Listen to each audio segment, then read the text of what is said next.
everyone. Bonjour à tous. Welcome on the fourth session of the conference Energy Communities for Collective Self-Consumption, Framework, Practice and Tools. This session is entitled Opportunities and Impact of Digital Technologies for Energy Communities. Bonjour à tous, bienvenue à la session 4 de la conférence Communauté énergétique, autoproduction, autoconsommation, cadrage, pratique et outils. Cette session est intitulée aujourd'hui Opportunités et impact de nouvelles technologies pour les communautés énergétiques. Je m'appelle Lou Morier et je suis ravie de présider cette session. Michael Fell, chercheur à l'Université College London Energy Institute, est notre invité pour échanger après les présentations et lancer les questions et débats. So my name is Lou Morier and I'm happy to chair this session. Michael Fell, researcher at the University College London Energy Institute, is our guest today, and he will introduce the debate and the question after the 4 presentations. We received several communication in the same of digitalization and numerical tool as a way to speed energy transition or as a way to support energy communities. And so we decided to create a session today. And this session has the opportunity to together at the same time academics and entrepreneurs. Donc, je répète en français puisque cette session est bilingual, même si les présentations seront toutes en anglais. Donc, si vous avez besoin de précision, n'hésitez pas à le marquer dans le chat. On pourra essayer de faire des mini-résumés en français. Donc, nous avons eu plusieurs communications sur le thème de la digitalisation et des outils numériques en tant que moyen d'action pour accélérer la transition énergétique ou comme support d'aide pour les communautés énergétiques. Et donc, nous en avons fait une session et l'intérêt de cette session aujourd'hui, c'est qu'elle arrive à regrouper à la fois des universitaires et des entrepreneurs. Donc, n'hésitez pas pendant les présentations à écrire dans le chat. Et pour rappel, cette session est enregistrée et vous pourrez revoir l'enregistrement en ligne un peu plus tard. So just a few remarks. So the session is recorded and will be broadcasted really soon. And so feel free to write your question in the chat during the presentation or just after. We will collect them and after we will ask the questions to the speakers. So now I'm happy to introduce Christine Dédé, who is working in the European Institute for Energy Research, EFER, which is located in Karlsruhe. She is a researcher in the section of Policy Analysis and Energy Market Studies. Donc je vais dans quelques minutes laisser la parole à Christine Dédé qui va pouvoir dès à présent allumer et son micro et sa caméra. Christine Dédé est chercheuse à EFER, l'Institut européen de recherche sur l'énergie à Karlsruhe. Et elle travaille sur l'analyse des politiques et des études de marché de l'énergie. En tout cas, elle est dans cette équipe-là. Je lui laisse la parole. Merci beaucoup. Thank you very much for this very kind introduction, and thank you for being here. So today I would like to present you our work on emerging digital business models for renewable self-consumers and the question in which way these business models can act as enablers for citizen participation in the energy transition. So to start with, we see on the one hand side that our nowadays energy system is more and more decentralized, is based on variable renewable energies such as wind and solar, and develops in more decentralized way than the traditional factor that energy system, which was more based on fossil fuels. On the right hand side, we can also see for the last decades there's an increase in digitalization, which also helps and enacts this emergence of more decentralized and smart energy systems. At the same time, we see different opportunities for prosumers to engage to self-consumption business models, which are indicated below. And in the center of this whole development, we see the citizen as actor in this transition. So we are asking, firstly, in which way does digitalization influence the emergence of these self-consumption business models? And then secondly, in which way citizens are unable to actively engage in the energy transition. So I would like to discuss with you the topic as follows. So to give you a first introduction of the role of prosumers as citizens in the energy transition, then speak about the role of digitalization in general and the impact to the energy transition, to give you a short overview of our methods, discuss with you then in which way these new business models act as enablers for citizens' participation, and then conclude with a short discussion and outlook.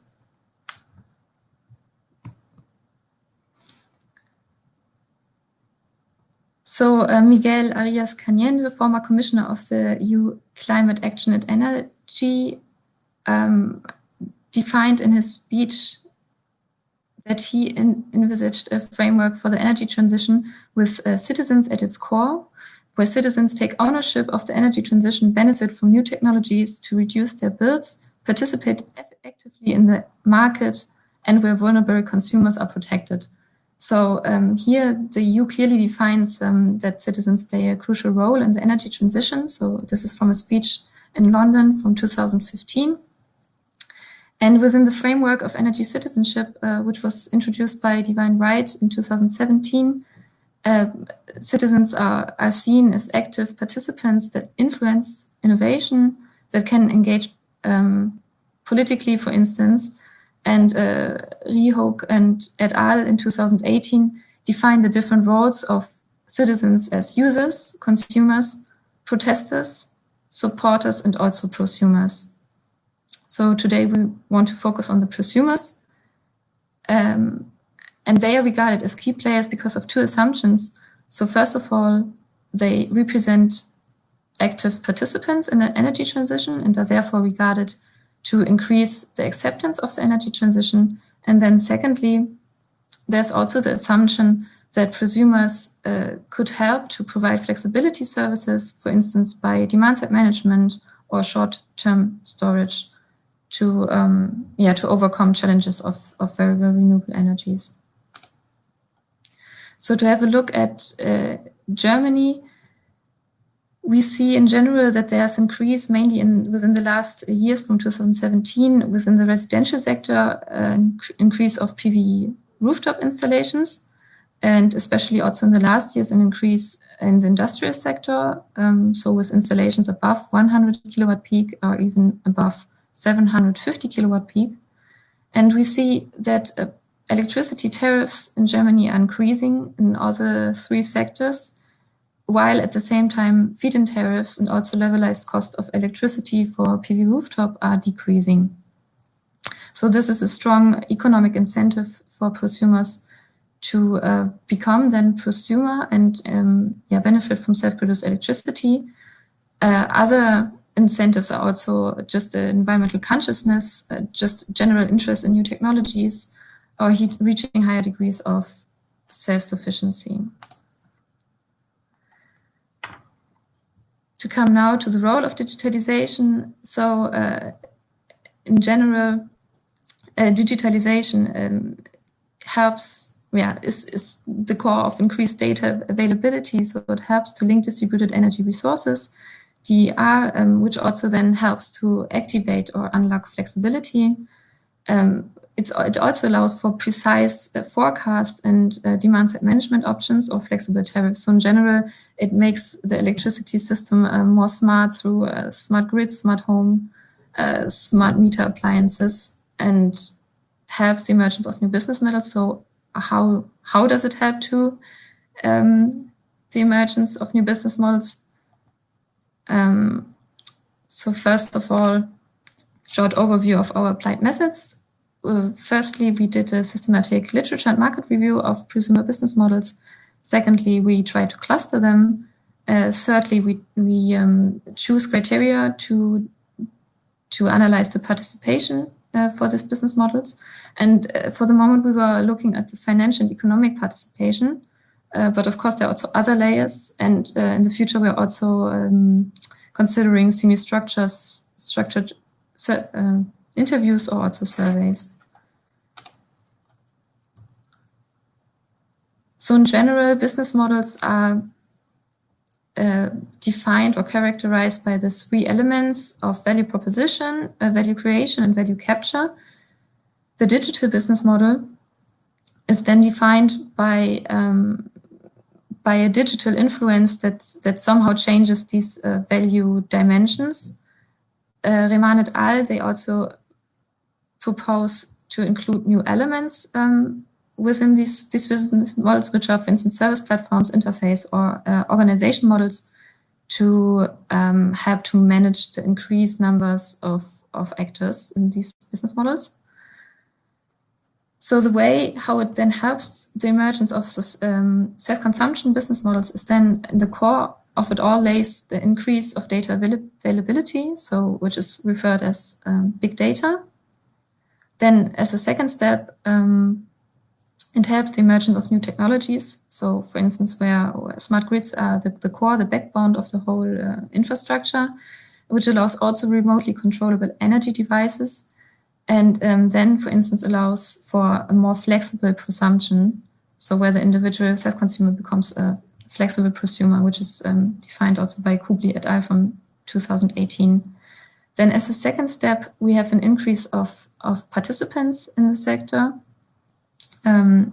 So interlinked actors and participants, which is also then allowed for, which enables the pooling of distributed energy resources and helps then to allow for prosumer-based virtual power plants, which is then the number 2.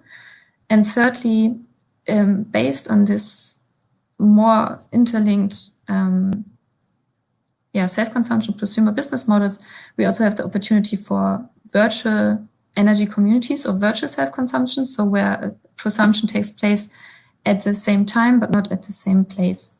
At the moment, this is still limited due to regulations, but in the future, this could be an opportunity. So we have in the center, we have big data. The first step is then individual self-consumption that becomes more flexible. Secondly, collective self-consumption, which then can be aggregated. And then on the third level, we have potentially virtual self-consumption.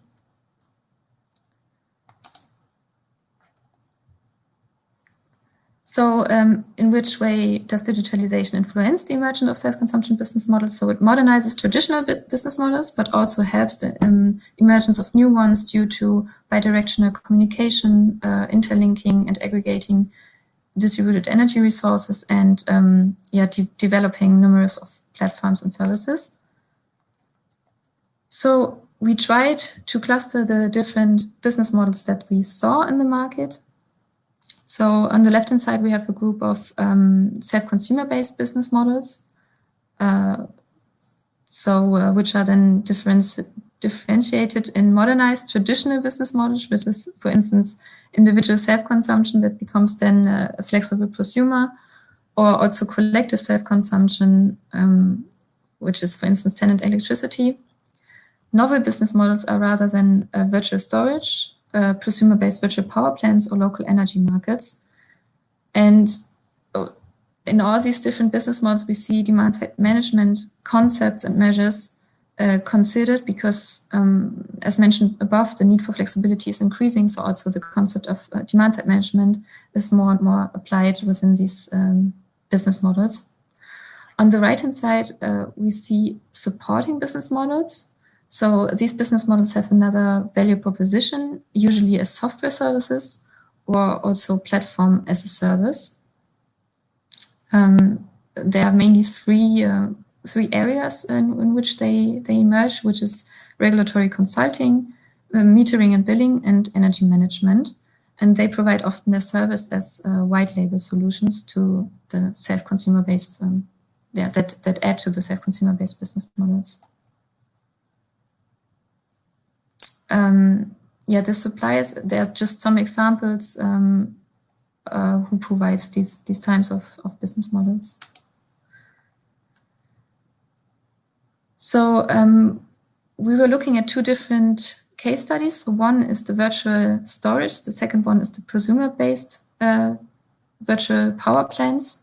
So in case one, the prosumer remains the operator of the power plant and sells the service of virtual storage from the electricity provider.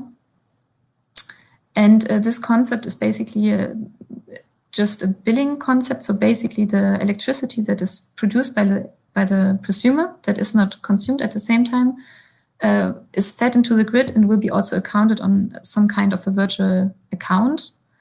So this amount of electricity, the prosumer can then afterwards either consume for free or at a lower price. So yeah, it's basically a billing concept where the grid is used as a virtual battery. Then the second case, the prosumer-based virtual power plant, is based on physical storage. So the prosumer has to have a virtual storage application and then agrees or signs a contract with the electricity provider that allows the electricity provider to get a certain volume or to control a certain volume of the battery. The electricity provider acts as an aggregator of different distributed electricity sources, and in that way, yeah, helps to provide also a flexibility to the market. So what is the role of participation? We looked at three criteria to analyze the economic participation, which is ownership, operationship, and the role of the aggregator. We see the role of the aggregator as an important part because this is a new role which is also not clearly defined in the regulation. And we see that there's an opportunity that, for instance, also cooperatives could take the role of an aggregator. So from the criteria we selected, we do not see that there's a high influence in the opportunities of citizens' participation on the economic level, but potentially services or business models that include flexibility provision could be more profitable due to double revenue streams. So the discussion is then we see that by right incentive setting, business models for self-consumption can contribute to the rise of energy citizenship. At the moment, we see that there are some boundaries within the regulatory framework that also do not allow for virtual self-consumption, also limits in the EG also collective self-consumption. And we see that business models that do not create only value to the prosumer, but also to the electricity system, then are more likely to sustain. Very recent developments also show that there are actually incentives that prosumers are limited in their activity in Germany. So the outlook would be that now we were just looking at the financial and economic participation, that we also revise our criteria, in which way we selected the criteria in which way we analyzed this work, and also look at different layers of participation. So for instance, e-participation or social participation, and then also in the next step, look at different surveys or semi-structured interviews. Yeah, so with this outlook, I would like to thank you for your attention, and yeah, thank you very much for your questions. Thank you. Do not hesitate to ask questions about this really clear presentation. So I will directly give the floor to Jean-Christophe Boudou, qui est chercheur à l'université de Montpellier en sciences économiques. So thanks for this captivating presentation, and I will now introduce Jean-Christophe Boudou, professor in economics at l'université de Montpellier in France. So I let him open his microphone just in the video. the camera, and yeah, everything's fine. So thanks to everyone. The topic today is about prosumers and energy platforms and exchange. So I present a paper we are writing with a colleague, Thomas Cortal from University of Montpellier, and I will just make a small introduction. The paper and the presentation of Christine were very smart and fit very well for my topic, and then I will go on with my economic analysis of the how the problems of energy platform, P2P platform, can be fitted in the mainstream or the standard economic analysis of markets, and that's some kind of the topic of my presentation here. I think I will have also some results to present about a micro model. So, well, we know, because it is the topic of the conference, that globally we are in a situation where we have an energy, digital, and also competitive transition for the electric sector markets, and also the emergence of some kind of platforms, the sharing economy, P2P platform like Uber, R&B, etc. And that's why some people, like the well-known Rifkin, said that we could talk about energy internet. We can use internet technology and also blockchain and other ICT technology to transform the power grid in some exchanges of energy through the grid and through the informational outlay, which is can be internet, in order to sell or to buy some surplus energy. And we know now that nowadays new technologies, smart grids, possibility to store heat pumps, flexible load are a factor that may be in favor of such a phenomenon, and also because the legal process, as Christine said in the last presentation, the legal process is in favor of such a development of new trading arrangement. It is possible now to say that some kind of P2P exchanges, peer-to-peer energy exchanges are going to be possible. And of course, the iconic Brooklyn transacted grid example, which I think is well known for everybody here, is an example of how a market can emerge from households, neighbors, using token system, blockchain, apps, ICTs in a local microgrid connected to the central grid. Here, for example, in the case of Brooklyn, this is the case because there is some problems with the distribution grid. But we have seen in others' presentation in this conference that there are communities who want to participate to a movement of sharing energy using those kind of apps, those kind of technologies. And a lot of R&D projects, a lot of experiments have been done from in the past, but also nowadays. And we know that NERA report of 2018 said that there are 120 organizations that are involved in blockchain-based application. A lot of projects are deployed globally worldwide. So there are a movement for using and for experimenting those kind of exchanges between what Christine and what I will call prosumers, that is to say, basically consumers that are able to trade their energy surplus, their energy in excess, because they have installed distributed energy resources like PV rooftop and wind turbines. And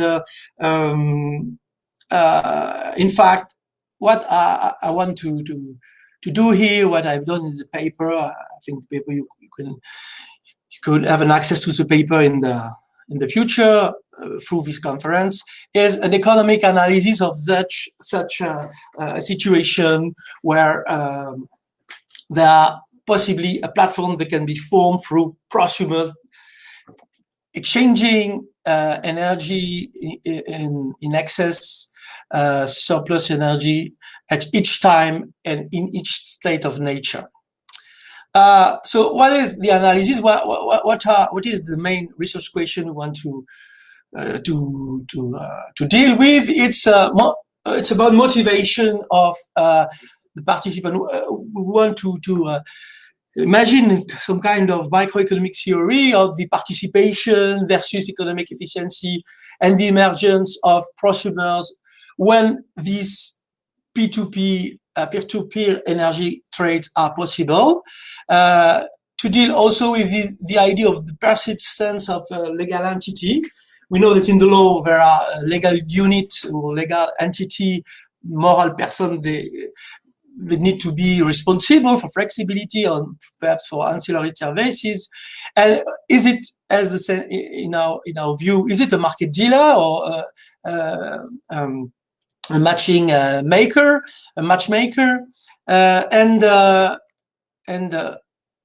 First of all, if these exchanges are possible, and because of ICT, blockchain, etc., what kind of economic incentive within the platform, within those markets, not because of the policy tools? A lot of literature have been written about this, but here the inner economic incentive these P2P exchanges create in contrast to a centralized system. Well, I will not go on with the economic literature here, but it exists in economic literature about the emergence of cooperative value of energy consumption. For example, papers of Abada and et al., the papers about P2P markets, two-sided platforms, papers about collaborative consumption for car sharing, for example. So what we have done is we've tried to pull together these elements and to look at the idea or the question about what are the inner economic incentives of prosumers to install a fixed size domestic production unit like PV, rooftop, or wind turbine in such a market context. So we have a little model where with those ingredients, we consider that there are an amount, mass of heterogeneous agents from their energy need for their load factor. Here it's the variable phi. Phi, it's to say that they need some kilowatt per hour. And also there is an ingredient in the model is the intermittency. They can install maximum capacity of here in fixed size DPU domestic production unit of Q, and is the kilowatt peak, in fact, of this capacity. So it can be PV rooftop, etc. And the other ingredient is the fact that to participate to the platform creates a value. Christine and other participants of the conference talk about this kind of value of cooperation, the value of localism, the value, environmental value of using renewable energy and through those distributed production units. And those three ingredients help us to depict this picture, which is the setup of our model. Here we have what is a prosumer. A prosumer is somebody which is connected to the platform. We can exchange with peers, but also you can exchange with the grid. I will talk about this. The platform we help to do this, but the need is that you want to consume phi, which is the energy need at each time. Here we in this picture, the need is a constant depending on state of nature. State of nature can be the time, but state of nature can be also the, and it's a case here, the DPU availability. If it's zero, because there is no wind, no sun, or because it's night, you cannot produce, so you are consumer. And if the distribution, intermittency, the value of intermittency is 1, you can be a seller. So depending on the state of nature, depending on time, depending on the strength of the needs, you can be time to time consumer or seller. This is the picture of a proseller. So there will be a state of nature in which you will be seller, state of nature in which the a given consumer or prosumer file will be a buyer within the platform. So we consider a dealing, first of all, we consider a dealing platform where, which is a technical, so we assume that problems due to exchange, etc., are solved. Technical and commercial platform, which is able to identify prosumer supply and demand, and is going to purchase and to sell. So to sell the energy needed by consumer and to purchase the energy in excess. So in exchange of nature, there will be a demand and a supply. And here we consider, first of all, but other case in the paper, of a local platform that maximizes the local welfare. And we look at what are the prices that emerge, the market clearing prices. So look at that, just the market equilibrium at each time of nature with 2 regimes, with low availability and high availability. What can we say? So that first there are rigidities due to the fact that the platform is not extendable because there are rationing about consumers, rationing about sellers, and the big picture in the paper is that the selling price and the purchase price are not advantageous. In fact, that there will be always greater than for purchasing the grid price, and the selling price will be always less than the grid price. This is not a good news for prosumer. However, this is the main result of our analysis, is that there's still incentive to install DPU. For example, in the first case, when we have a fixed DPU size of Q for all, to say a normalized size of production, what we show is that when we have a pure dealing platform, which maximizes the local welfare, the welfare of the community or of the prosumers connected to the platform, prosumers are not worse off compared with the no platform configuration. Why? Because there are extra surpluses that are created for prosumers because of the value of the participate, despite less favorable energy price at each time in each state of nature. And these extra surpluses for prosumer creates incentive to invest in the DPU needed to be connected to the platform. So investing in DPU increase self-consumption, of course, and this reduce also the occurrence of these disadvantageous prices when connected to the platform, that is purchase premium and sale shortfall. And to finish, because I've seen that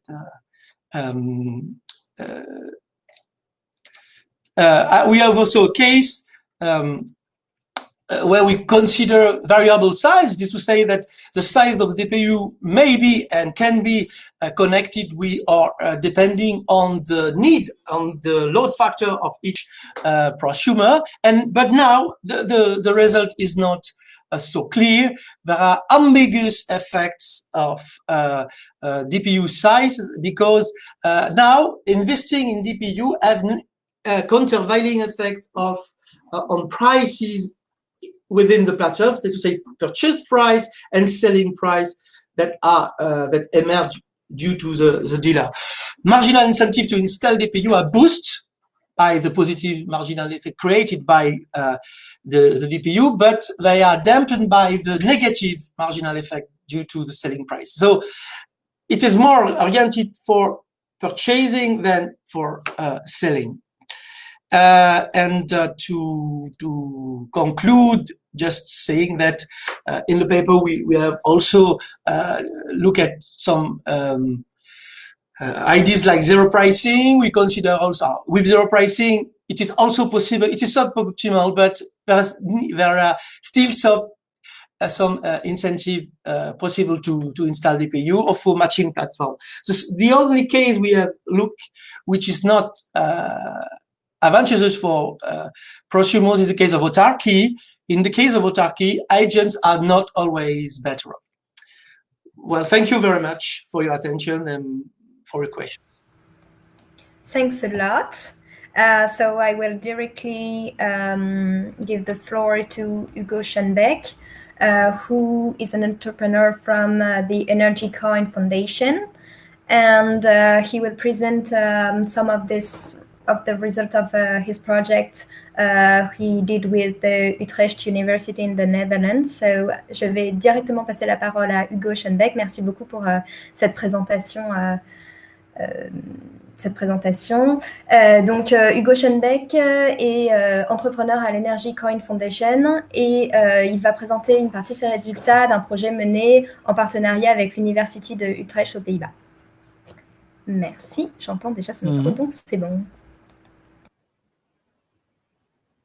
Hello, good to see you all. Although I can't see the public, unfortunately, so it would have been really nice to be in France and do this live, but let's make the best of it. So a bit of framing. I'm not a scientist. I have worked as a researcher in a university in Holland many years ago, setting up a sustainability department. But since then, I've become an entrepreneur and investor in the field of renewable energy and energy consumption. So I'll go to the first slide. I'm a trustee of Energy Coin Foundation. That's one of the older altcoins. It's a charitable foundation and has a mission to promote renewable energy through a blockchain. So we allow the blockchain to be used by projects, and we build concepts and solutions ourselves.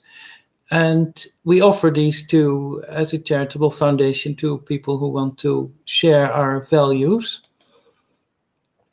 And for the last 2 years, we've been involved in a very interesting project with Utrecht University and Resourcefully. So we were asked to supply a blockchain, and that resulted in effectively working with our own developers and programmers to develop the system that was needed, because there was no standard solution available. So eventually we chose to work with our developers and use the basis of Hyperledger in this case. But we also researched into the regulatory and the social realms, because my background is actually in the field of behavior change and awareness and energy literacy, designing programs in the institute where I worked, the Van Hal Institute. So it's interesting to combine those, because any technical solution, I think, is only going to succeed if people understand it, if there is energy literacy and if there is enthusiasm. If people feel that they have been pushed it and have to use it without completely understanding the content and why, it wouldn't work. So the project in Utrecht is called Be There. It's a blockchain-based platform for peer-to-peer energy transactions between distributed energy resources. In the project, we have developed algorithms and a blockchain-based peer-to-peer infrastructure, going beyond centralized control to allow minimizing electricity costs.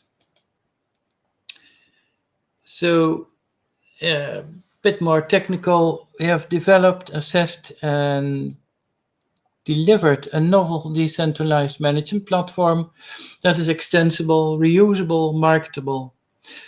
My colleague in Utrecht University, Tarek Al-Skaif, has done all those algorithms, and he important aspect of all of this is the optimal power flow, to formulate that and combine that in a bilateral trading mechanism, so you optimize both the interests of the power flow of the grid operator and the trading, and the interests of the public, of the actual user.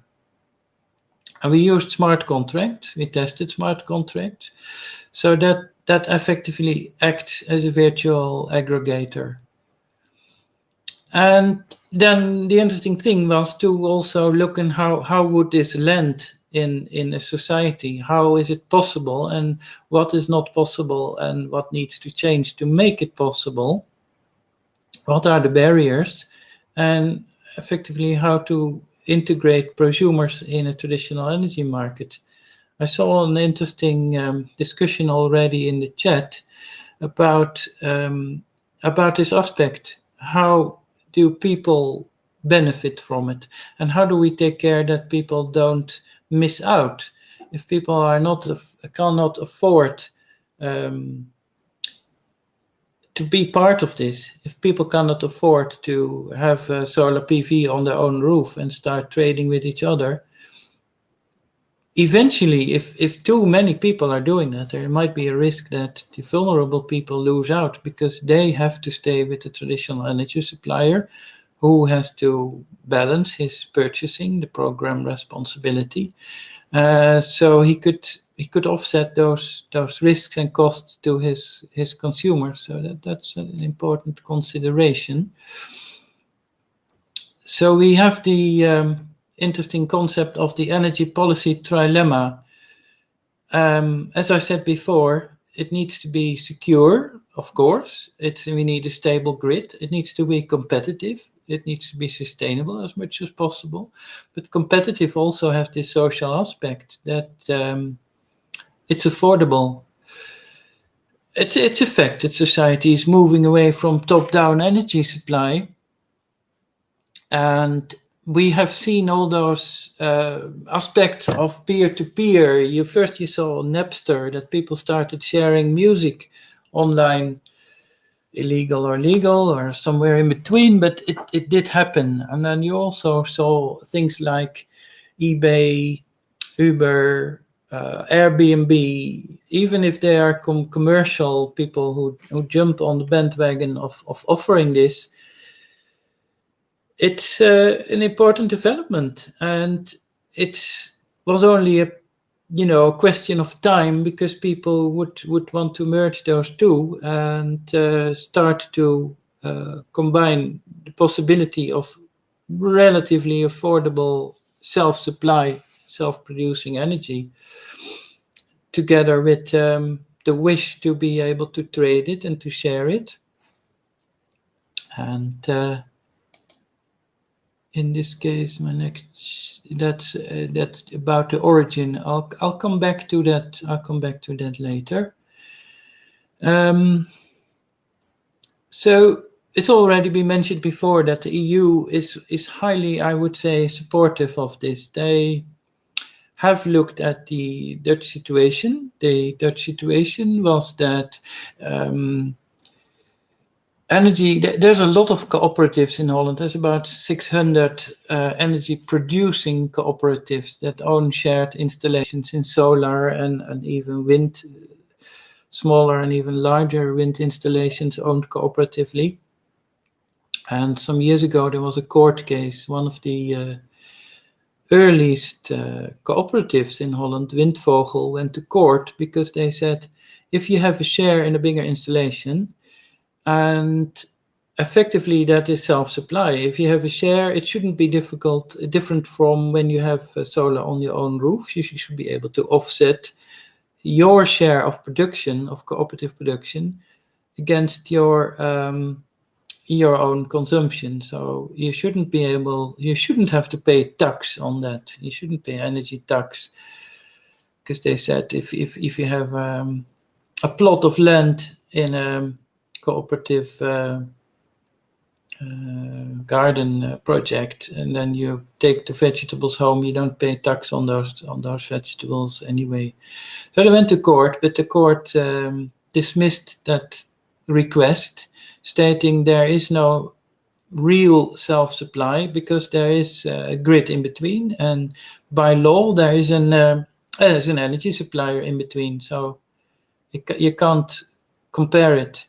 But that awakened people also in policy in Holland, and then the solution was the proper Dutch compromise. We always have discussions and reach compromises. So the compromise was, if you have a share in an installation within your postcode or the surrounding postcodes, really local actually, then you're able to not pay, you don't have to pay energy tax on the energy that is your share.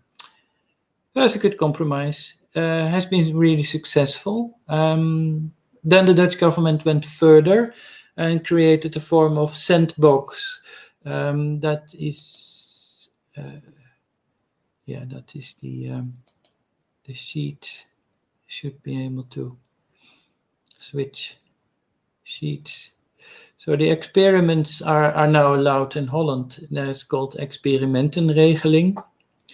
And that's an interesting one, because you can have, as a cooperative or as a collective, apply for experimentenregeling, which effectively means that you can have exemption from the electricity law. That means that you can supply energy to each other in a peer-to-peer or another setting. And you can even choose to operate and maintain part of the grid so that you effectively become a microgrid. That is an option for people to have that. So there's quite a few of those experiments in those sandboxes going on in Holland. And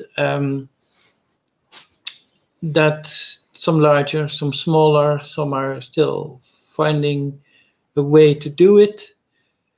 I'm involved in a few of those projects. Some are also going to include cooperation with the DSO, with the grid operator, because they want to. They realize that the old ideal of some of those communities, eco-villages, the old ideal was to become off-grid as much as possible. Obviously, that means storing energy. There's some options that are cleaner than others. There's like the sea salt battery being developed in Holland. It's a lot cleaner than other options, but it's still expensive. So we found that there's an optimum there. If you want to be really completely off-grid, you need a much larger battery than when you have. If you want to be sort of 30-35% off-grid, that's the ideal balance between storage, self-production, and grid imported energy we find.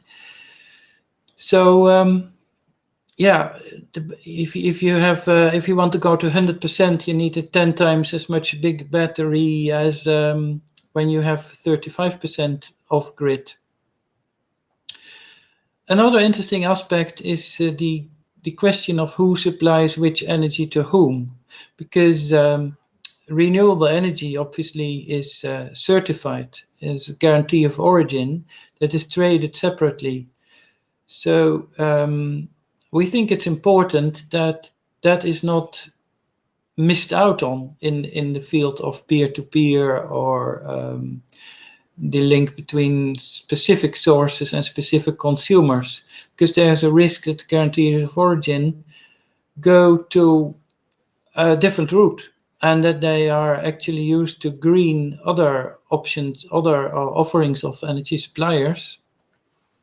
So an interesting one is a company called GPX in Holland, whom I'm working with, who are working on consuming the guarantee of origin, larger or even smaller, finer granular systems of guarantees of origin directly by the smart meter, so that the energy consumed is directly linked, even in real time nowadays, to the source, so that you can actually be sure that there is no double selling or double counting. So that's obviously one of the things where blockchain becomes really interesting, where it can actually show people the respect that there's full transparency of what actually happens. What is the energy flow? What is the financial flow? What is the guarantee of origin? Does it all fit? Does it all work? Is it honest? And you can see in real time what is actually happening. And that is what I would say makes it more inclusive, and that is real energy literacy at work in society. So people feel respected and can feel part of a community like this. So yeah, I'm also with some friends and colleagues setting up a platform called Fresh, Free Renewable Energy Sharing Hub. It's a non-profit, so we think it's important to de-worry, as we say in Holland, ontzorgen, those communities, that they can be part of it, can choose their own way of distributing energy. So there's an interesting colleague of mine in Delft University, Abhigyan Singh, who has done pilots in India where different ways of paying for the energy were tested, and he called that in cash, in kind, and the most interesting, intangible. In cash is obvious, you pay for the energy you buy from your neighbor. In kind is more interesting, that sometimes you have energy surplus, you give it to your neighbor, and your neighbor bakes a cake, repairs a bicycle, other services. And intangible, I think that is a really interesting one, where you could just say, okay, fair enough, sometimes I have an energy surplus, tomorrow you have an energy surplus. We just don't talk about it. It's fine. So that's how economy is evolving. Interesting new things happening. It's a good time to be active in this field.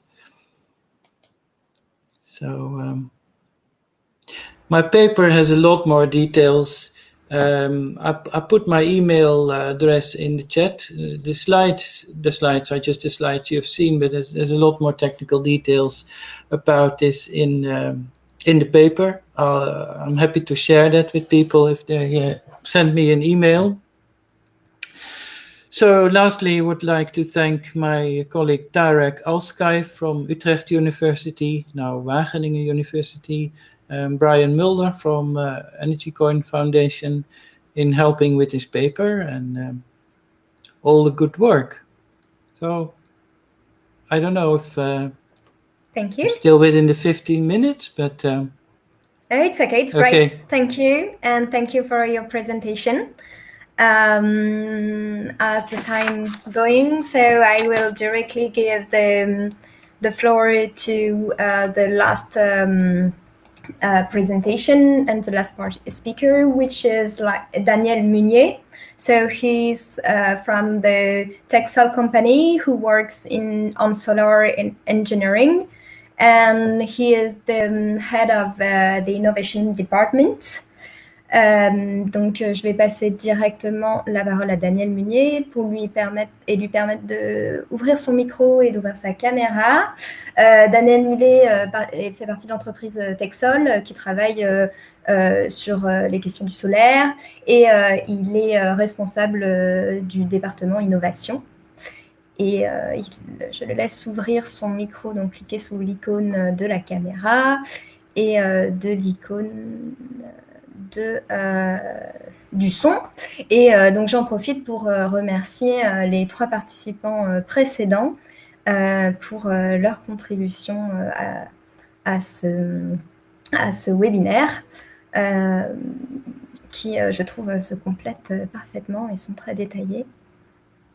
So I will give the floor to Daniel Mugnier, and I take some time to thanks a lot the 3 first presentation, and I'm sure the last one too. Thanks for coming. Yeah, everything works. Yeah. Daniel Mugnier, hello everybody. And do not hesitate to ask your question. I forget that. Thank you. Okay, thank you very much, Nelly. So my name is Daniel Mugnier. I'm head of innovation at Texol, as it was said, and I will rapidly but surely present you the development of blockchain solution to optimize collective PV self-consumption. And the goal is at the end to present you practical feedbacks. So I will really start now. My presentation will be in 3 parts. First will be about collective PV self-consumption, how it works in France especially. Then I will explain blockchain and essentially through our spin-off called Sunchain. And I will finish with practical examples.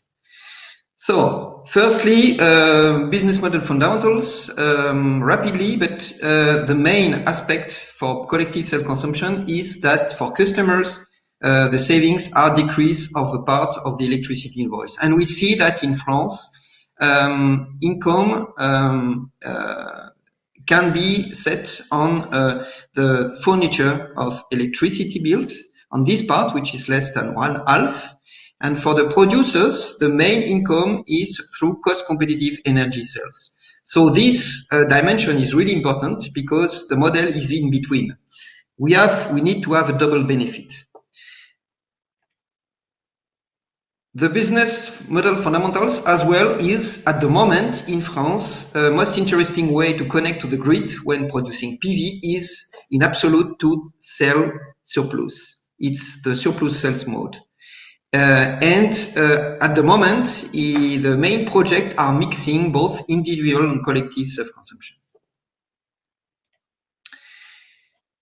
For explaining the situation, a simple and very efficient way is to show you ongoing project, R&D project called Digisol, supported by ADEME in the frame of Investissement d'Avenir.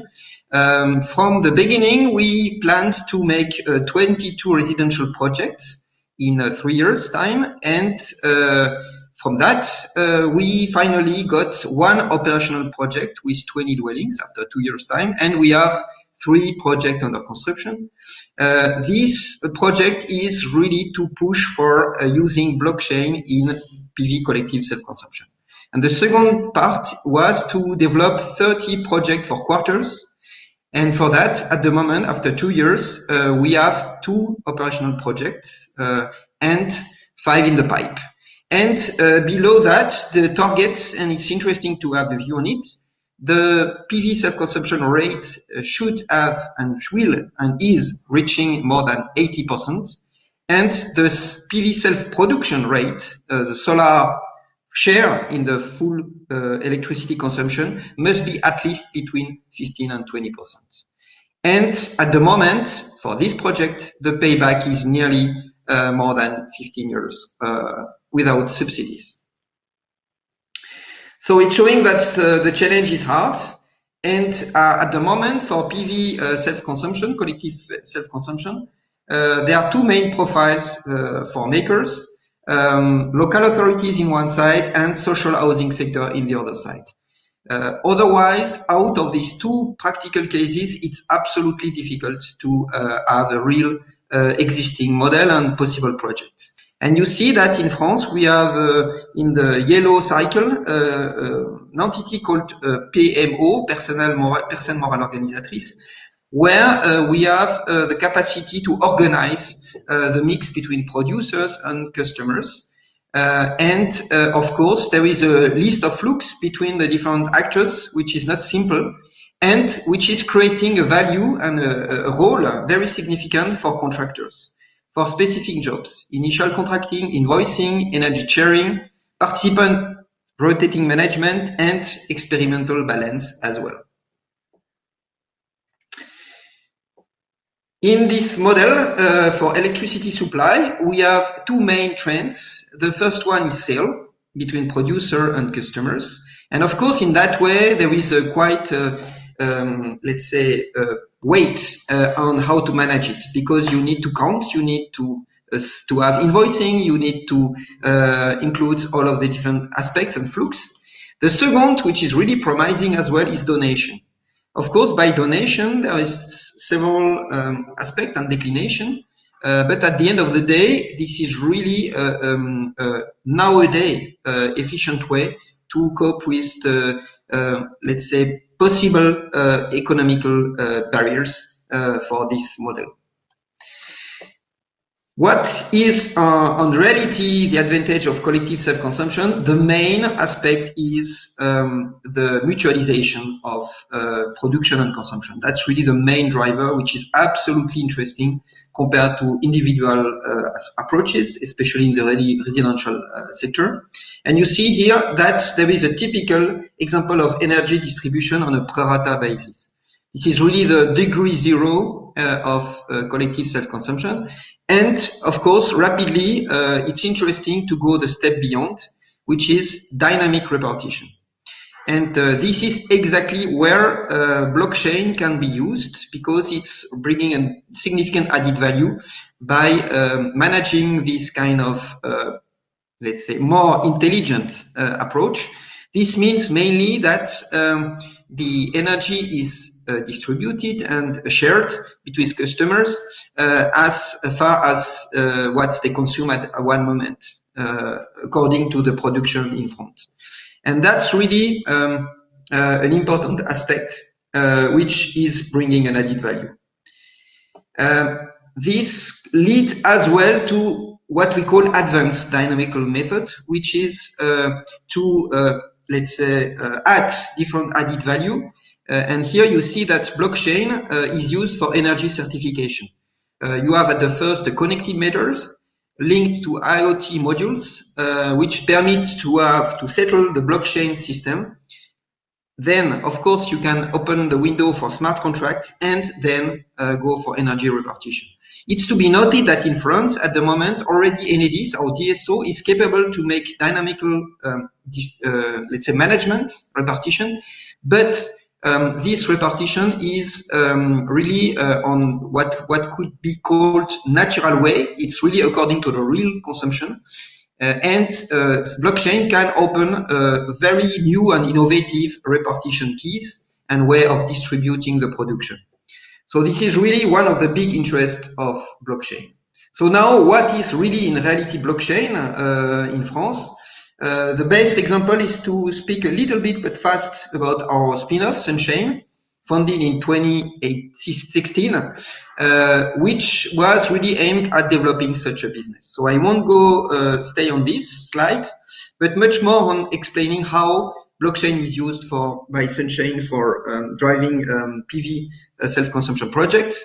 We start from the customer and prosumer. We use the data collected by smart meters, and especially the Linky in France, the very famous French electricity meter. And then Sunshine operates the energy sharing between customers and provide the information to the DSO. And then the DSO is supplying the information to the electricity supplier, which can now then decrease the bill of the customers. Of course, it's possible to go beyond self-consumption and collective self-consumption. And then you see that it's really much more powerful than that, and it's capable to give trust, energy certification, and traceability of energy consumption. And it was marvelously explained by Hugo earlier. And of course, one of the key for the future, but it's not really the core purpose of today, it's electricity mobility, which is going to offer a magnific playground for our discussion of using electricity among communities. Of course, the philosophy is to gather a wide range of solutions from with blockchain and to go for simplified use of blockchain. And that's really the slide where I want to push for that. The system driven by Sunchain is tokenless because we know, and it's absolutely crucial to have energy efficient system to manage the collective PV's collective self-consumption systems. Of course, we are using IoT for organizing that, and Hyperledger open source platform, and this is permitting to have a fully secured via asymmetric cryptography this kind of development. And this is another key: energy light, fraud resistant, and really resilient. Then you can see what is looking like such a solution in the project I will show later on, practical ones. You see it's an interface to bring trust to energy communities where it can be seen energy data acquisition, customized sharing, relation with TSO, and especially Enedis in France, with a personal dashboard you can see here. And that's really an important aspect. Sunchain is not the only player in France. And others are doing such a similar exercise, and even I would say out and in Europe. Now, the last block of my presentation, practical examples. And I think it's the most important because we can speak a lot, but the best things are what we do in reality. First pilot project in Prémian, south of France. You see, it's a small village near Montpellier, where 28 kilowatt peak were installed in the city technical building. You can see the yellow dot, and the customer were diversified between city hall, school, bakery, post office, cultural center. The contractual model, which was maybe the most important barrier to overcome, it was the PMO constitution. It is an association called Prémian Énergie Positive, and it's linked municipality building, and customers. And now one person in this village is famous. It's a baker of Prémian because he's joining and profiting from the electricity produced by the PV system. And of course, you need to have a balance manager, and ENERCOP was and is playing this role, and he's responsible for grid balance. You see for the economics that the system was not very cheap, but of course not very big, and as a pioneer. And of course it was highly subsidized, and it's leading the possibility to have free delivery of electricity to the users. What is important with that, more than 90% of the electricity is used, which was not something possible before the collective self-consumption project. And you see a picture of that, of the project. Now I will finish my presentation by the last example, which I think is really of interest. It's the social housing case. In Honnête-le-Château, close to Rodez, in south of France again, one pioneer social housing actor, Solia, permitted to install a 9 kilowatt peak collective self-consumption system, which was added to 20 kilowatts in individual collective self-consumption, to deliver electricity from the PV, from the roof, to 20 occupants and the common of the building. And thanks to, again, public funding, it could lead to a payback of, oh, no, I'm wrong. It's without public funding. It could lead to less than 12 years payback. And really important, we are at the moment leading a sociologic analysis in the framework of our digital project on how tenants, occupants, and users are perceiving this project. It's leading to the last message I wanted to transmit, and it's already indicated in the chat I contributed for. Social housing and fight against energy precarity is really one of the promising, let's say, way to develop digital and PV self-consumption. Because maybe you've seen there is a French initiative called Sol Solidaire. It's an association, an NGO really aimed at developing this. And I think it's really permitting to mix both, let's say, ambition of more energy from PV and from solar and from renewables, as well as enlarge the benefits to all the population. So I think I'm finished with my presentation, and I hope it was useful. Yes, sure. Thanks a lot. So now it's time to begin some question. So maybe Michael Fell could open his microphone, and yeah, and the microphone, it's okay. So you have like time to ask some question before we take the one in the chat. So if people want to still add some, do not hesitate. We will take them after. Okay, thanks very much. And I think I'm meant to go through one by one. That's right, isn't it? That's easier for you to manage. It's a little bit easier, maybe 2 by 2, and after we will see. Okay, well, I'll start with the first presentation anyway. But I mean, just very briefly, just to position myself. So I'm a social researcher at University College London. So parts of that probably went a bit over my head, but I'm going to do my best to ask some basic questions and keep it relatively brief so we can get into all the ones that we saw coming in the chat. And just to say overall, I think it was really interesting to see 4 quite different and complementary perspectives, giving us quite a rounded picture of all the possibilities in this area. So on the first presentation, which was regarding the contribution of digitization to new business models and the connection of this with participation, I think it was Christine. I was interested to note that the models you focused on still appeared to be mainly based around kind of units of energy, consuming or producing units of energy or electricity. And I wondered if you had looked, or if you plan to look at more kind of service models where, in a sense, the unit of energy disappears and it's more the service which is valued. And also you were still focusing very much on pure electricity products, as opposed to anything that was more widely integrated with either mobility or even wider, like telecommunications, entertainment, so on. All of these things, digitization seems to open the door to do. Is that something that you've thought about at all, plan to look at?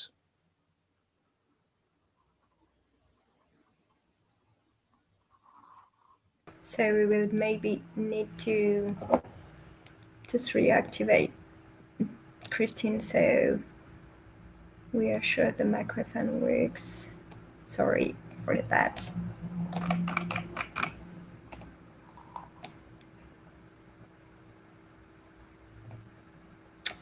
Yeah, it's done now.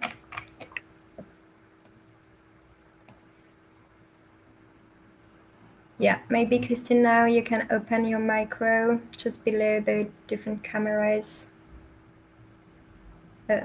videos, and you should be able to see the camera icon and the micro icon. Yeah. Awesome. Hi, thank you very much. Yes, so regarding service models, we were looking in this for instance, with these, we call them supporting models that support these self-consumer-based business models, for instance, through softwares or through services. So basically, the unit of energy then disappears. I think indeed this is really important to look at. So far, we saw that mainly these business models provide services, but then rather to the utilities or to the electricity providers than to the citizens. So that's why we did not put the focus so far on them. But indeed, we should also may have a broader look than also at other service providers, maybe also with special focus for collective self-consumption or for citizens as well. So yeah, definitely that's a good point. And if you could repeat perhaps the second question. Well, also, I mean, I was mentioning the possibility of broader integration with non-energy services, telecommunications, mobility, these kind of more of a lifestyle type product. Is this something that is on the radar of business models you've been looking at? Mm-hmm. Yes, so definitely, as I've described in the presentation, at the moment we were just looking at this one layer of participation, which is then the economic and financial participation. But indeed, it would be necessary also to introduce other layers of participation. So, for instance, also e-participation, which includes then, the activity in social media, for instance, or also other forms, where citizens can become active. And I think this is there are definitely some potentials to see in which other ways or which other more broader ways citizens can interact than only through the use of the service, basically. Well, just finally on that, and then I just have one quick question, and then I could probably move on. I was sort of thinking about the kind of models where, for example, you might buy an electric car and then the electricity just comes packaged as part of it, or you might buy a entertainment contract like Netflix, and combined with that, your energy comes in sold in the same way or through the same supplier that you want to get. So there might be ways of, this interesting point where people are potentially becoming more engaged in their energy use because it can be actively managed by the supplier, but much disengaged because they're not even paying energy bills anymore. They're just buying their electric car or paying their Netflix. All right. Yes. Yes, interesting.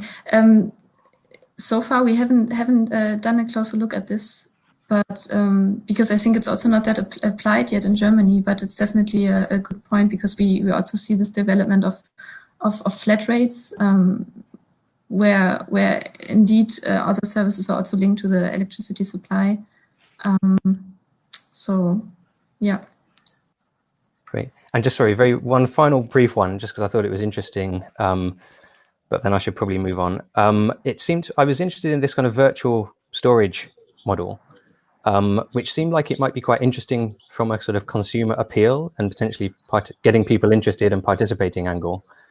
But it could potentially run into problems, causing problems for the grid in some ways, depending on when people kind of demand their energy back. And there's a product in the UK from British Gas called Free Saturdays, where people get to use free energy for a part of the weekend.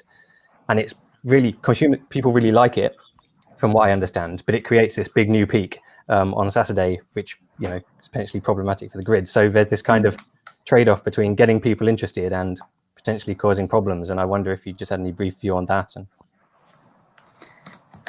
Yeah, definitely. So actually, that's also why we chose these two examples. So, for instance, this example of virtual storage basically uses then the grid as a storage, and indeed that can cause trouble at the moment because it's not that broadly used. I think the consequence is really minor. But this is also why we would also like to stress that if we want to provide a business model for which is sustainable, basically, that also has to acknowledge then the system needs. So, for instance, if we then just feed in electricity and use the grid as a virtual storage, then of course the flexibility provision is then definitely limited, and we cannot. We in the end probably will cause more trouble to the system than we can provide any value to it. Right. And this is then the opposite case also for instance, the swarm batteries or virtual power plants, where we can combine different energy resources and then even provide flexibility to the balancing market. Great. Thanks very much. Thank you. I was going to move on to the next presentation, which I think was Professor Uru, which was looking at whether I think it would actually be economically attractive to prosumers to invest in distributed renewables and participate in peer-to-peer.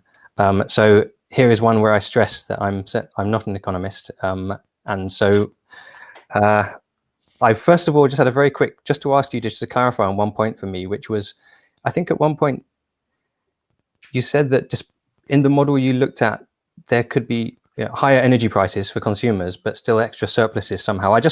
You were seeming to suggest that they could benefit from taking part in this, but prices could be higher or something. So I just wondered if you could clarify this for me. Yeah, in fact, in the literature of energy commodities, or a lot of paper have been written to elicit, to identify what is the value of being together. So we start by the fact that if, and it's a counter argument, if you have not this added value of environmental concerns, value of localism, value of being connected to others, like a matching value, a value creating by matching, by the distance of trading with peer-to-peers. In fact, in our simple analysis, where all the value is monetary, is based on financial trading, exchanging within the platform or exchanging with the grid will come to the same outcome, to say the same price, so as a result, it is not a result, but it's an assumption in the model. If those communities are possible, there needed to be there is a need to a value to be created, and this value, which is here very simply represented by a parameter, by just a value exogenous, it's the driver of the possibility to exchange and also to trade the energy within the platform or within the community at what I call disadvantageous prices. That is to say, the purchase price is higher than the grid, because as you have seen, because you have read the paper, but I'm not sure that it was clear in my presentation for everybody, that in my paper the platform is connected with the grid, the exchange within the platform, and also to the energy balances being realized with the grid. So the purchase price is higher than the grid price, and the selling price is lower. But this is because there is a value to be connected. This is why those purchase premia and sales shortfall are possible, and create the inner incentives to be connected and drive the results. Great, I hope you have understood the idea. Yeah, that's clear. Thanks. And just a quick second question. I think in the paper you mentioned, if I've understood correctly, I'm not sure if you mentioned it here, but obviously it was quite a simple model, and I don't think included things like storage, variable demand, and I just wondered, obviously you haven't modeled that, so you don't know, but if you had to speculate, what do you think the inclusion of some of those things, which I think are quite strongly expected as part of these models, what do you think the magnitude of their contribution would be to the numbers? Well, talking about the storage and batteries, etc. The problem is that to have an effect on the results, would be that we need to enhance the model to be really dynamical, because here, whereas there is some kind of dynamic which is captured by the fact of, depending on the states of the DPU availability, say the times where it is possible to produce or it is not possible to produce with the PV rooftop of the wind turbine, it's related to time. But storage, it's a question of time, of a trade-off between 2 points of time. So if you wanted to include this, we need to consider dynamic, the dynamic counterpart of what we. So if we put it in this static framework, okay, I think that. First, we have to consider costs of installing those batteries, which cannot be, as it is in our analysis, an individual cost. It needs to be collectively shared or something like that, because I think it's difficult to imagine that we could have individual batteries. But if we individualize this cost, the benefits for each prosumer will be to flatten all the results, in fact, because if we consider that what the batteries or the storage will do is to put the result more close to the average, or the average, to say the central situation where you can self-consume all the part of your production, because one is produced and the other one would be taken from the battery. Okay, so I think that what could happen is this idea that this could be a negative effect on the incentive to install DPU for the central times. Is this to say when the DPU is the production is clearly provide all the energy needed by each consumer. So I think it could be a negative, in fact, effect on inner incentive to be connected to the platform. Right, interesting. But I have not exactly look at that. I just say it in the conclusion. Thank you for questions. Okay, thanks very much for that. Yeah, and I'm going to move on to Hugo now, which was the first of the presentations that I guess focused somewhat on blockchain as a solution in this area. Is Hugo there? Yep.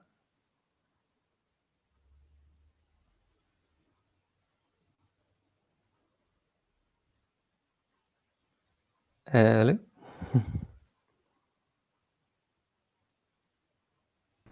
Yeah, so Nelly's deconnecting him, so he can come back with. So you should be able to connect your microphone. So sorry for that. So now it should work. Yeah. Awesome. Great. Yeah, sorry, I couldn't switch myself the camera on back, but back. Yeah, let's go. So thanks very much. That was a really useful, kind of quite wide-ranging walk, I thought, around innovation in this kind of decentralized energy space. And I was saying you were the first of the presentations to focus somewhat on blockchain, and obviously this is a technology which has had a lot of hype over the recent years. Now I think it's fair to say that hype has died down quite a lot. So, and I guess my question, I'll probably put this to Daniel, also talked quite a bit about blockchain. I'll put it to him later as well. In the cold, hard light of day now, where do you see the real value being that blockchain can deliver compared to non-blockchain solutions? And just quickly to preempt, because I know you mentioned transparency, and I would just say, that's probably being able to trace transactions and so on might be of interest to some quite committed, maybe somewhat of a niche group of people, I would have thought, but maybe not something with broad appeal. So maybe with that out there, what would you put in the favor of blockchain? First, I would like to say that those people who are in an experiment and sharing energy between each other don't need blockchain. They just need a firm form of controllable administration to prove that it has actually happened. So that effectively can be done by trustworthy people in their own loft, keeping a spreadsheet and being able to show that to the authorities that have granted this exemption rule. I would say that it is indeed a hype. The whole cryptocurrency, originally energy coin was one of the cryptocurrencies, and we've taken that whole concept out of it because the Energy Coin Foundation is moving towards a system of finer granular carbon emission trading and carbon emission reporting in a finer granular way. So then you have to take the token out because the energy coin, the cryptocurrency, has a value in itself on the market.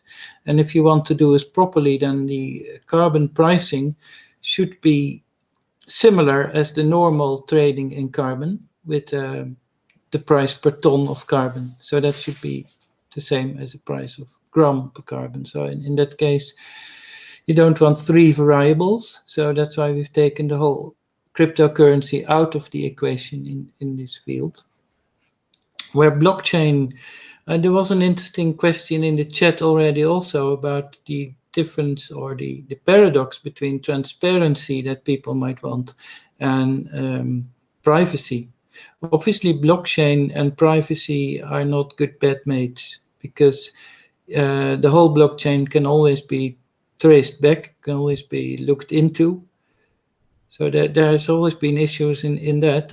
I would say that the current blockchain as it is evolving.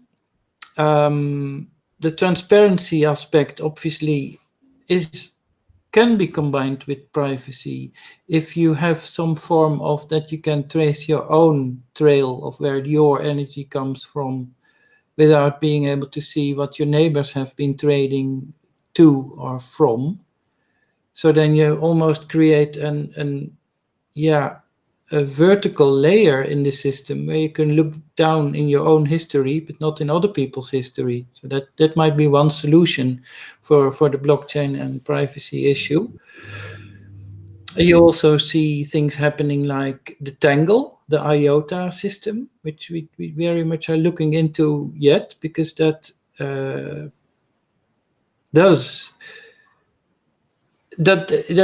doesn't involve any fee or any mining anymore. It's just a simple system of allowing 2 transactions on your computer power in order to be able to do 1 transaction. So that's indefinitely scalable. So I would say we're at the beginning. I'm not even talking about what happens with artificial intelligence when you can completely de-worry people by taking care of what they want to reach out of this, what their parameters are related to how warm the room needs to be and preferential groups. Some equipment they want to be always on and some equipment that can be switched off in the interest of optimal power flow, in the interest of the DSO. So you will see more and more artificial intelligence in that field actually. And when that starts to combine, then it's an interesting time. But great. Yeah, it can be a spreadsheet. It can be a simple spreadsheet as long as people do proper accounting. Okay, thank you. I just wanted to do a time check to see how much time I had left and whether I had time to ask another question or if I should move on. I don't know if Lou... I would say like 5 minutes for both. So quick question or... Yeah. Okay, very quick one, final one to Hugo then. I was just interested, given that you're based in Holland, I think the regulatory landscape in Holland is seen as, I think is viewed quite well from outside with I think this sandbox model and quite a long period for. Yeah. I just wondered if you had any very brief reflections on how easy it was to actually get the sorts of projects you're involved in off the ground, and what you particularly appreciate about that situation? The court case has been important, and it's good that it has been taken up by the public, by all the cooperatives, and also by the government to create a solution.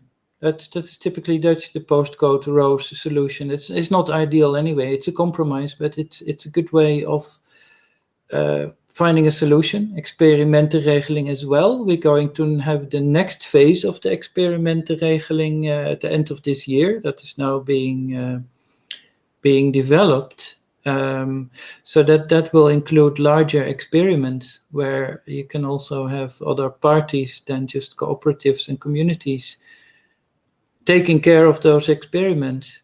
So I think that whole policy has been inspiring the EU with the renewable energy community and the citizen energy communities. And effectively, those concepts of the EU can be seen as the basis for a sandbox, effectively asking other countries also to implement those. But the interesting thing is that in the EU, they have sort of lightened the wording that they, in the field of the DSO, the wording had been changed from should implement to should allow to could allow. That's a pity, but it still is ongoing work. It's good that it happens. Great. Thanks very much, and thanks very much for your presentation. And I'm just going to move on to Daniel now. And while the microphone is being handed over, I mean, you already touched on this quite a bit during your presentation. Thanks very much, by the way. I thought that was a really useful overview of your work, some of which I'm familiar with because it was presented at a workshop we hosted 2 years ago in UCL. But partly the same, firstly, just the same question to you in some ways about blockchain. But if you could really boil it down to the real, where is the value that you see now after all the kind of hype has died down? Where is that residual value? Yeah, thank you.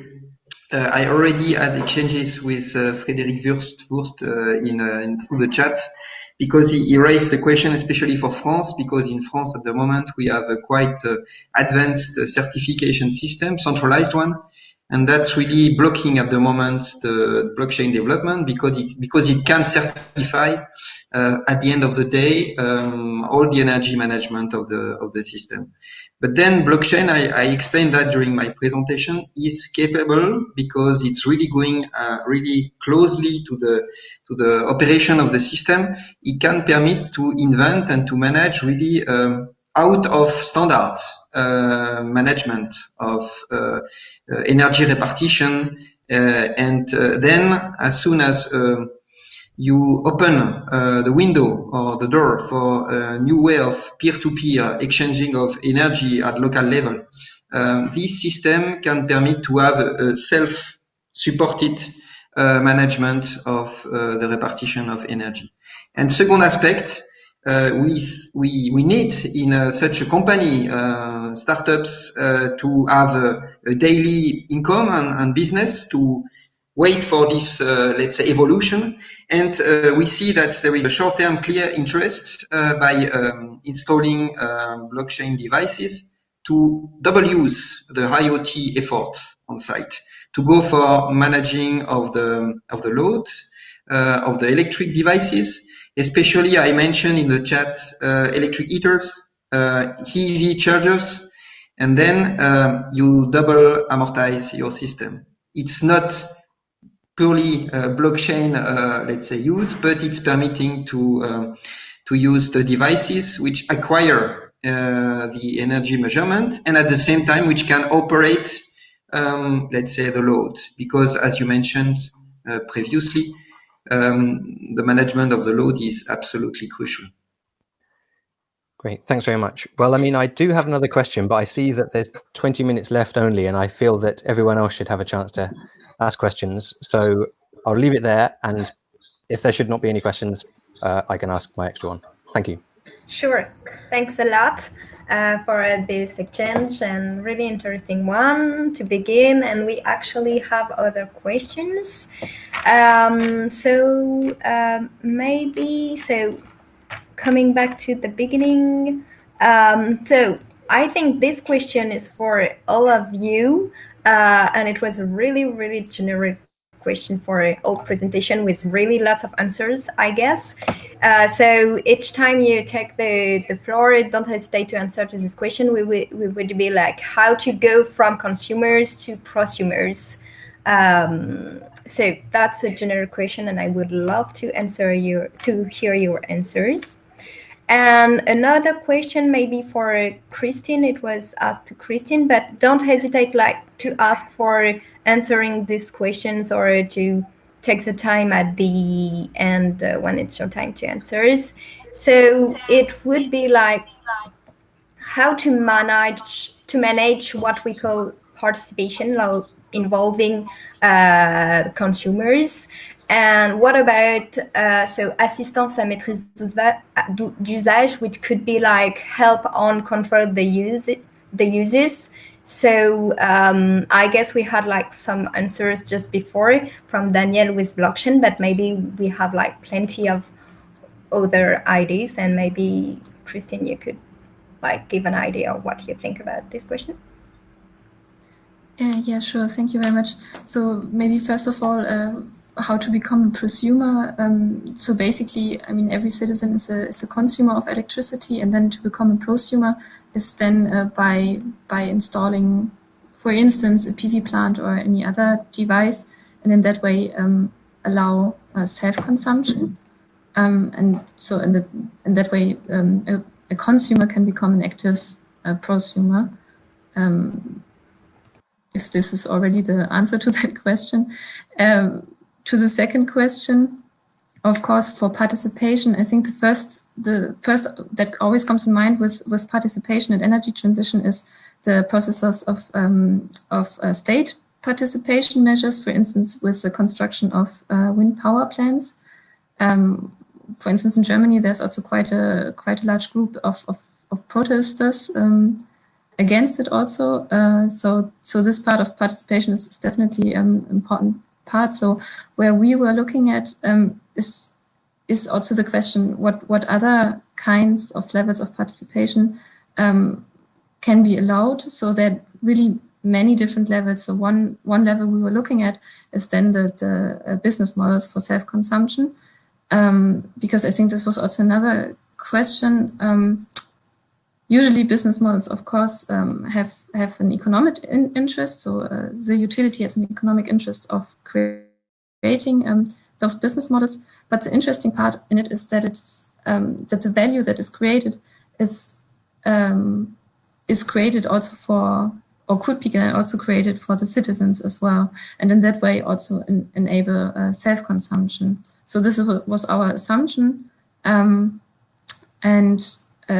yeah. So how to manage participation? I think it's just interesting to look at other ways of levels of participation, so that it's perhaps not only coming from the state, but also from other initiatives, from innovations, from social innovations that can also lead then to an increase of participation. So I cannot just give a clear structure how this is how participation, but there are just many ways where it can take part. Thank you. So I have another question, but maybe it's also for Hugo Schoenbeck. I don't know when it came out. So feel free to answer, and after I will ask it again to Hugo. Is there any concept to analyze, I guess, the interplay of utilities and prosumers' business models? Yes, so maybe I mentioned it before. So of course the interest of the utility is then an economic interest to provide these prosumer business models.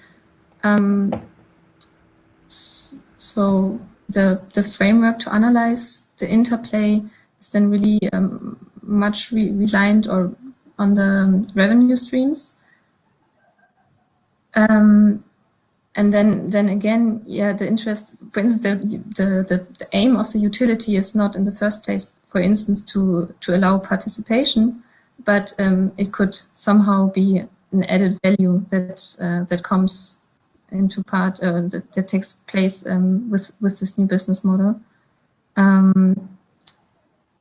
But yeah, so that would be basically the concept. So basically, the revenues, to analyze the revenue streams in the framework of the interactions.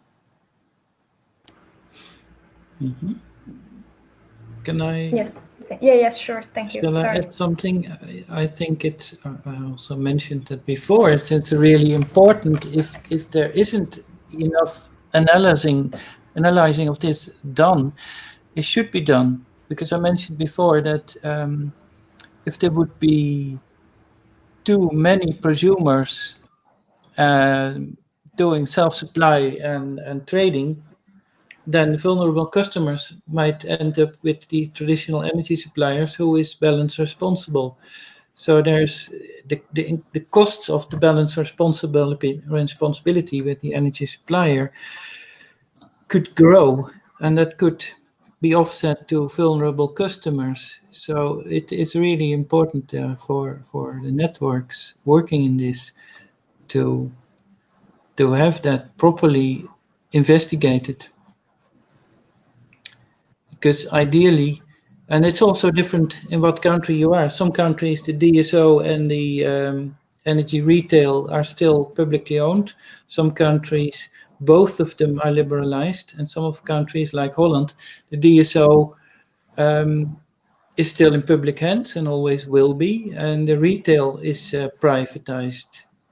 So then you obviously also have a paradox almost, because the DSO is responsible for the balancing in the electrical layer, as I would say it, whereas the retail, the program responsible party, the energy supplier, is responsible for the balancing in the financial market. And there's a paradox between that as well.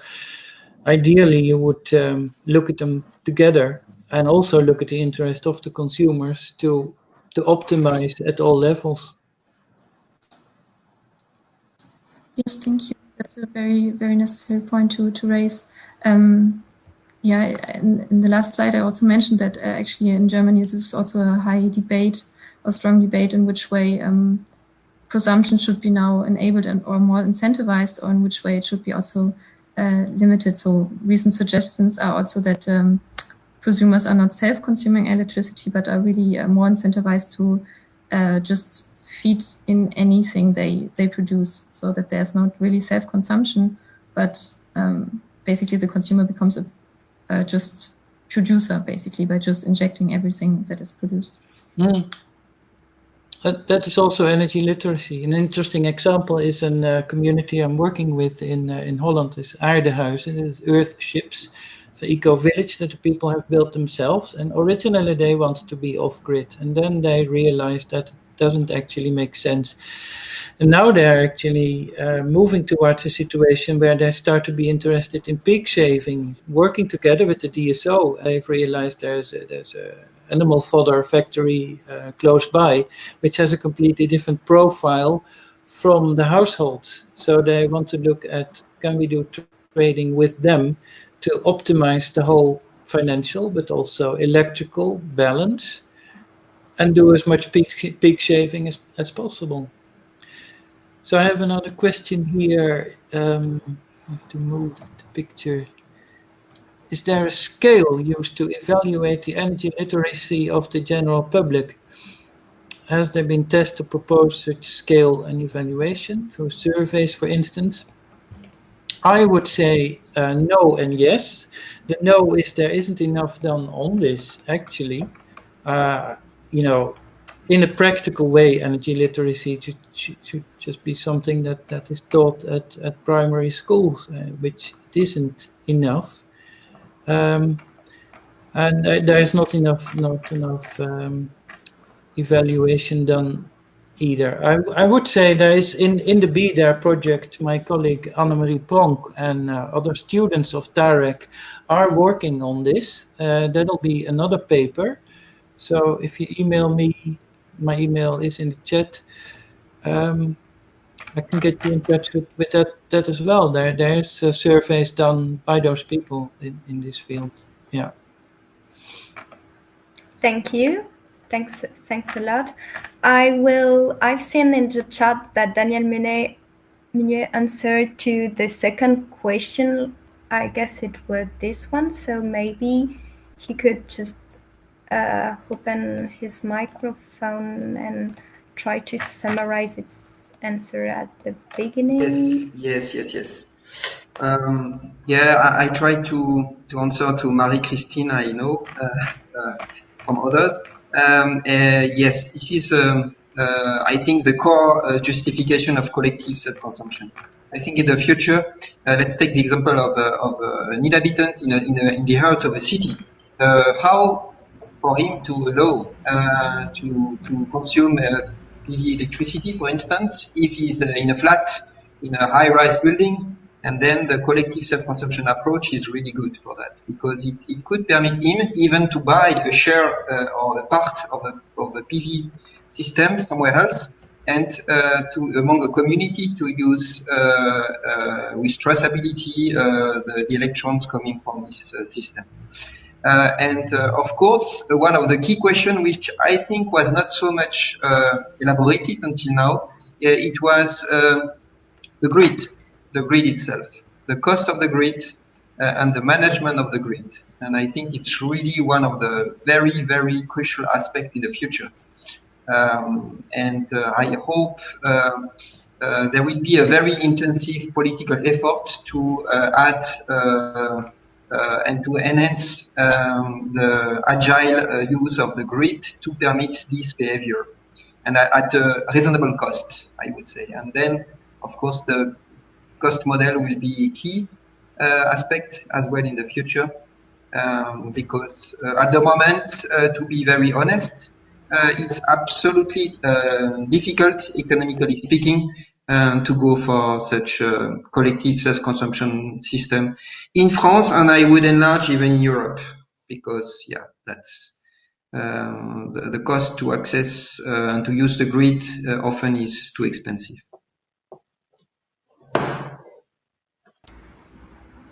Okay, and could you quickly answer to one question? I think you did it on the chat, but about like how blockchain can help on energy flexibility, and this one, if you have like examples, or you may mention it with the storage, or sorry, I remember now. So maybe we didn't have this one. So the last question you may have read before the text. So what would be the real benefit of individual demand K repartition? And maybe if Hugo Schenbeck want to answer after. Yeah. Now what I could add, it was perfectly mentioned by Nicolas from EPV. It's at the moment the directive about renewable energy communities, and the European approach is really, I think, a very good framework to develop such a possibility in the future, with or without blockchain, but in any way, centralized or decentralized management devices. But then it could really open the way to give, again, a framework. At the moment, we are lacking of framework. But the political will is there, so let's be confident. Thank you. And Hugo, if you want to add something?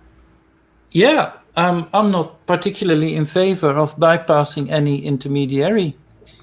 That's simple. I mean, I would say that energy and blockchain is one of the most interesting, but also most difficult and most controversial fields where you can apply a blockchain. I think the trading of goods, trading of services, the insurance industry, all are much easier to apply blockchain and more logical than the energy field, because there's always the interest of the stable grid, energy security, vulnerable people. There's much more involved than simple trading.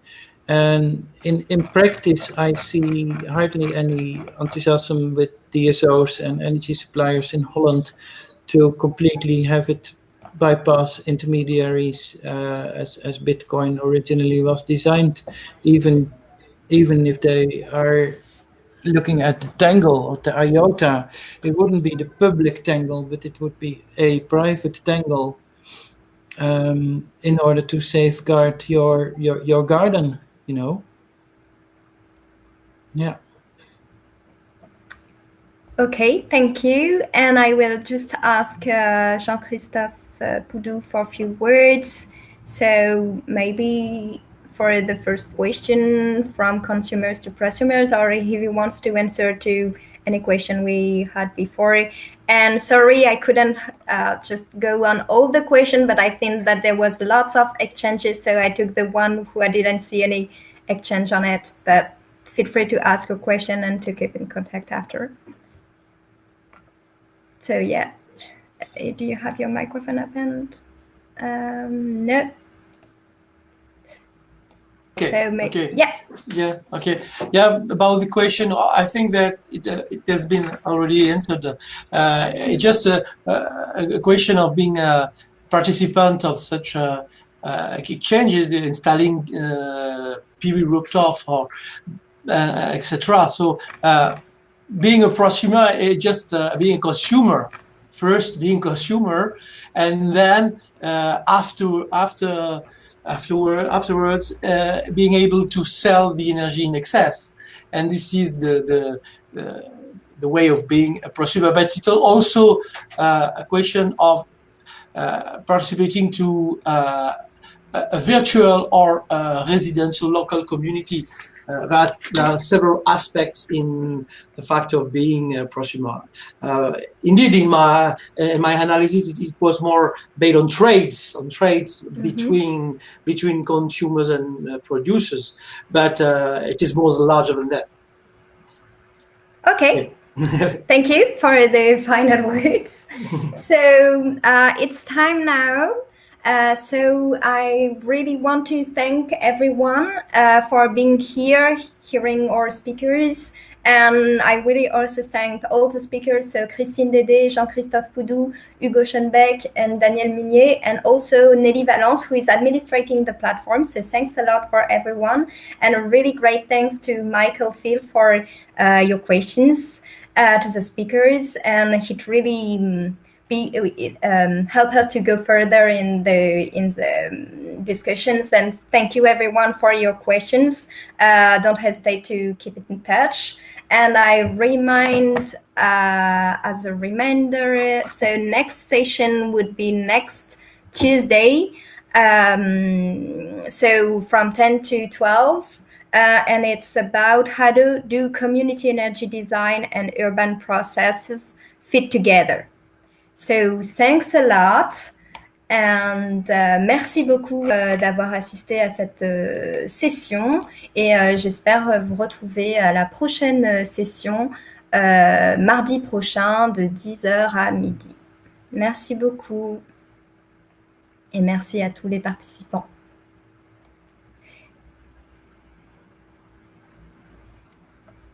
Merci, à bientôt.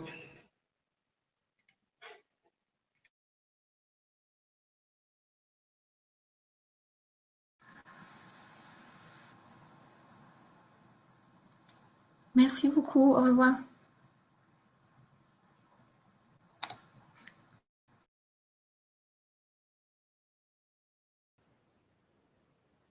Merci beaucoup. Au revoir. Au revoir, merci.